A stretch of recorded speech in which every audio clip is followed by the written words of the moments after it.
Guys, when you think about off-road vehicles, you tend to think about massive gas guzzlers like our sweet TRX, or perhaps vehicles that are not very green. But there's something that many people haven't thought of in the past until just recently, which is green Jeeps. Jeeps that are electrified, or in this case, plug-in hybrids, PHEV. That's right, we've got a 2021 Jeep Wrangler Rubicon 4xe.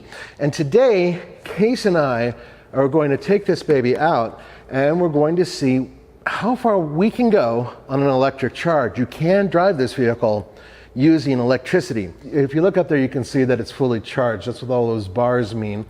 Down here, you got a green light. So we're going to unplug this. It's a 17.3 kilowatt hour battery. That's actually a fairly good sized battery. And we're going to drive it and drive it and drive it until the engine kicks on. Now, here's the important part. I can't drive it really hard, which I tend to do, but I also am not going to hypermile.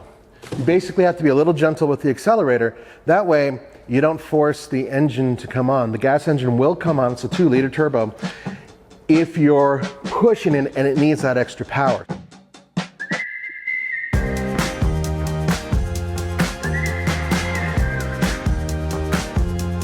All right, according to this, 27 miles of electric range. My experience with electric assisted vehicles, PHEVs, is that you can change that, especially if you drive well. One thing we're doing that is a bit of an issue, and some of you guys will yell at us, is that we have the air conditioning on. Case and I do not want to swelter, and also it's our opinion that this unit will run more efficiently with the air conditioner on than with the windows open, because we are going to be doing some highway driving. Now this is a really good example. Normally I'd hammer it, but I'm just going to take it nice and easy. It's actually kind of pulls at the leash a little bit.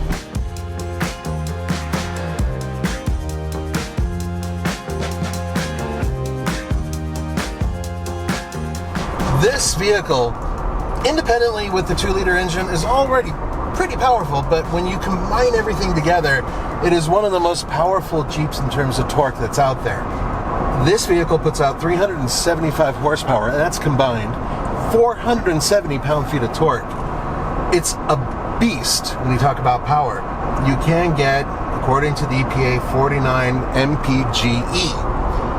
If you just run it with its gas engine, you're getting 20 miles per gallon.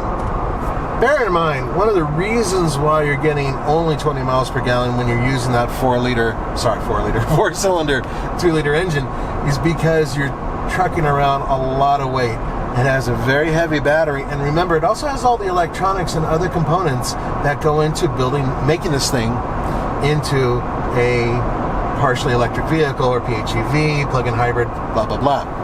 So it's heavy, but it's relatively efficient. It's extremely fast, but there is a caveat, and Roman discovered this. When you run this thing out of juice, it's not very happy. All right, guys, left turn time.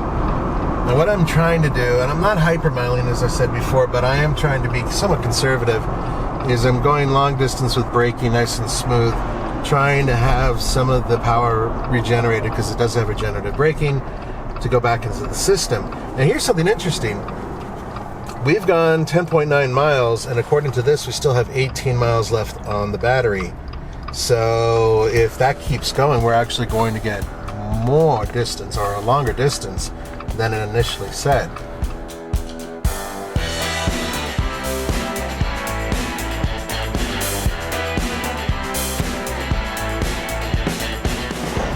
We just clicked over to 10 miles of range. There we go, 10 miles. All right, so far, according to this, we've gone 16.9 miles, and it says we have 10 miles left. That's on electricity only. So that's really close to what it was predicting so far, which I believe was 27 miles. Am I right, Case? Oh, yeah. We might make it. I really hope we can go over that a little bit. That would be awesome. Yeah, I think it would be more fun if we could go over. A little anticlimactic if we find out that this test just told us the screen was right to begin with. Yeah, but there's two things to keep in mind. One, I have Case in the vehicle with me, right? You're here. Yeah. So that's an extra human being. So 2 human beings in this vehicle. I weigh as much as almost 2. And I have the air conditioning on. So these are things that kind of go against this vehicle in terms of efficiency using electricity, right? Extra weight and using the HVAC system, if I could speak English. So I'm pretty impressed so far. I really like just cruising around in electric mode because it's actually really quick. All right, we are down to 2 miles and we've gone 24.9 miles. So we're at 25 miles now in terms of distance. Once again, its prediction is pretty close. We're down to 1 mile. Just went to 1.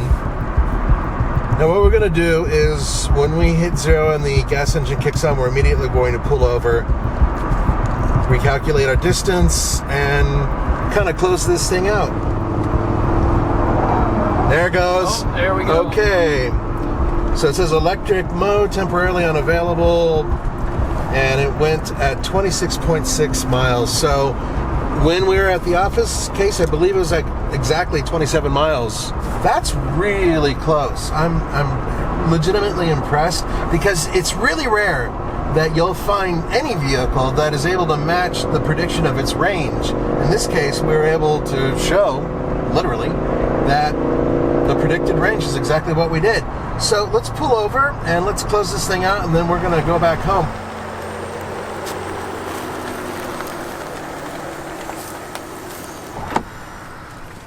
All right, guys, so yeah, I know we didn't go off-road or do drag racing or anything else, but there are some people who are legitimately curious to see what this thing will do in the real world using only electricity, and we just showed it. Now, let me show you the one issue I have with this vehicle and a lot of other PHEVs, and it's right here. Let's start with this. Base price is $51,695. Now, bear in mind that is for the Wrangler Rubicon. This is a Rubicon. Total price, $61,265. That is a lot of dough for a Jeep, for any Jeep as far as I'm concerned, but I know the Jeep prices are starting to go through the roof. So, how do you fix that? How do you get a PHEV that can go off-road? Well, there is some good news in the future. Jeep is going to electrify their entire fleet. According to them, they're going to take pretty much every vehicle, and you will have an option to have plug-in or all-electric versions of many of their vehicles. Right now in Europe, in fact, they already had the Renegade and the Compass as plug-in hybrids, and they're bringing all of that technology over here and then some. So, you'll be able to get a less expensive Jeep product that's a plug-in hybrid or even all-electric in the very near future. So, I hope that helps. It certainly doesn't help me because I'm driving a $61,000 vehicle. It's so expensive, but it's also really cool. If you're in the right tax bracket, you can get a very large tax credit on this vehicle. Over $7,000 from the federal government, and then depending on what state you're in, you can get a couple $1,000s as well. But it depends on your tax bracket. Remember, it's not cash in your pocket. Guys, we appreciate it. Tune in next time. We'll have some more fun with this Jeep.